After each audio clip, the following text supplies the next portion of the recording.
Personal व्यक्तित्व है, मैं अपने राइट टू स्पीच की मुझे आजादी है ना।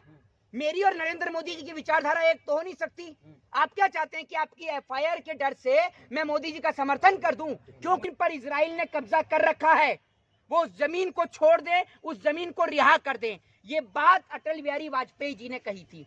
उसके आप ये देख लीजिए, 15 से 16% मात्र फिलिस्तीन बचे हैं। जो फिलिस्तीन 100% हुआ करता था, आज वो 15 से 16% बच्चों को मारने का काम किया, उनके बच्चों को तोप से उड़ा दिया, उनके परिवार के लोगों को मार दिया गया। कई आपने देखा होगा कि बच्चों की तस्वीरें जो हैं वो वायरल। और फिलिस्तीन की लड़ाई को कैसे देख रहे हैं मोहित शर्मा जी? देखिए, मैं आपको एक बात बता देता हूं, एक और अपने मुल्क, अपने देश को आजाद और अपने देश के लोगों को आजादी की लड़ाई जो है एक तरीके से वो फिलिस्तीन लड़ रहा है, और दूसरी ओर उन्हीं की जमीन को कब्जा कर उन्हीं के लोगों को मारने का काम इजराइल कर रहा है।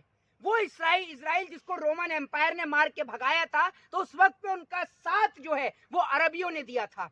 वो इजराइल, जब उसको, आपको याद होगा कि जब जो एडोल्फ हिटलर है, जब उसने उनको मार के भगाया, उसके बाद में उनको शरण जो है वो फिलिस्तीन के अंदर दी गई थी। 100% फिलिस्तीन थे 1948 के समय, 1948 के समय पर, आपको याद होगा। लेकिन आज आप ये देख लीजिए, 15 से 16% मात्र फिलिस्तीन बचे हैं। जो फिलिस्तीन 100% हुआ करता था, आज वो 15 से 16% बचा है। दूसरी बात ये कि इस देश में अब दो तरीके के लोग हो गए हैं। सबसे पहली बात, मैं भारत देश का नागरिक हूँ। किया है इजराइल का, इसको कैसे देख रहे हैं? देखिए, मैं आपको एक चीज बताता हूँ। सबसे पहले मैं देश के प्रधानमंत्री नरेंद्र मोदी जी पे आता हूँ।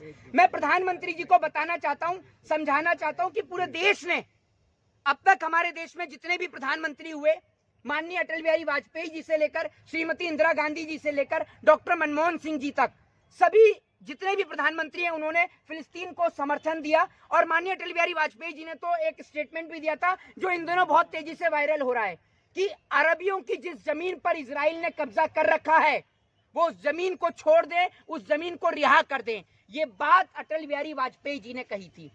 उसके बाद आपने देखा मनमोहन सिंह जी, उन्होंने भी फिलिस्तीन को समर्थन दिया। लेकिन आज सबसे बड़ी बात यह है कि हमारे देश के प्रधानमंत्री नरेंद्र मोदी जी आखिर इजराइल के साथ क्यों खड़े हैं, जबकि पूरा मुल्क और पूरा ये विश्व ये बात जानता है कि इजराइल ने फिलिस्तीनियों की जमीन पर, यानी अरबियों की जमीन पर कब्जा करने का काम किया, उनके बच्चों को मारने का काम किया, उनके बच्चों को तोप से उड़ा दिया, उनके परिवार के लोगों को मार दिया गया। कई तस्वीरें जो हैं वो वायरल हो रही है, कुछ ही बच्चे उसमें दिखाई दे रहे हैं, लेकिन बहुत संख्या में इजराइल ने छोटे छोटे बच्चों को मारने का काम किया। 300 बच्चों का जो है कत्लेआम हुआ था। जी, मैं आपको वही बता रहा हूँ कि जो छोटे छोटे बच्चे हैं उनको मारा जा रहा है। तो एक बात मुझे बताइए कि एक और, तो आप कहते हैं कि जो इजराइल के जो यहूदी हैं वो कहते हैं कि मस्जिद अक्सा उनकी एक पवित्र जगह है, तो क्या उस पवित्र जगह के लिए किसी महिला का या छोटे छोटे बच्चों का लेकिन खून बहाना जायज है? मुसलमान के लिए भी है और क्रिश्चियन के लिए भी, तीनों धर्म के लिए वो पवित्र जगह है। बिल्कुल, वो तीनों जगह के लिए एक पवित्र जगह है, पवित्र स्थान है। लेकिन बात सबसे बड़ी ये है कि जिस तरीके से आज जो फिलिस्तीन के जो लोग हैं वो अपने वजूद की लड़ाई लड़ रहे हैं, लेकिन लोग उनको एक गलत तरीके से एक्सपोज करने में लगे। लोग उनको कह रहे हैं कि ये लोग आतंकवादी हैं। भाई, कहां से आतंकवादी हैं? अगर वो लोग आतंकवादी हैं तो हमने जो अंग्रेजों को भगाया था देश से, क्या गलत भगाया था? एक तरीके से आप ये समझिए कि उनकी जमीनों पर अंग्रेजों ने, यानी इजरायलियों ने कब्जा कर रखा है, और वो अपनी जमीन को छुड़ाने के लिए लग रहे हैं। दूसरी बात, इजराइल को आप ये देखिए किस तरीके से ध्वस्त करने का काम जो है वो किया गया है। इजराइल की सबसे है वो वहां की इंटेलिजेंस है, और मोसाद को पता भी नहीं लग पाया कि 5000 रॉकेट्स 20 मिनट के अंदर में छोड़ दिए जाते हैं इजराइल के ऊपर। मोसाद को भी पता नहीं लग पाया। तो आप समझ सकते हैं कि आज फिलिस्तीन जो है वो अपने वजूद की लड़ाई लड़ रहा है। लेकिन मोहित शर्मा, जो लोग समर्थन फिलिस्तीन में कर रहे हैं उनके ऊपर एफआईआर हो रहा है।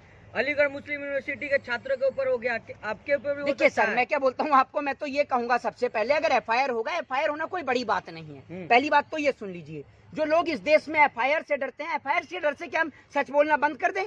एफआईआर क्या हमारा मुंह बंद करेगी? क्या करेगी एफआईआर? हमने ना किसी के साथ गलत किया, ना हमने किसी को गलत बोला, ना उल्टा बोला। हमने इसमें क्या गलत कहा है? ये मेरी राय है, मेरी निजी राय है, मेरा पर्सनल व्यक्तित्व है। मैं अपने राइट टू स्पीच की मुझे आजादी है ना। मेरी और नरेंद्र मोदी जी की विचारधारा एक तो हो नहीं सकती। आप क्या चाहते हैं कि आपकी एफआईआर के डर से मैं मोदी जी का समर्थन कर दूं? क्यों कर दूं भाई? लेकिन हमास आज आतंकवादी संगठन लोग कह रहे हैं।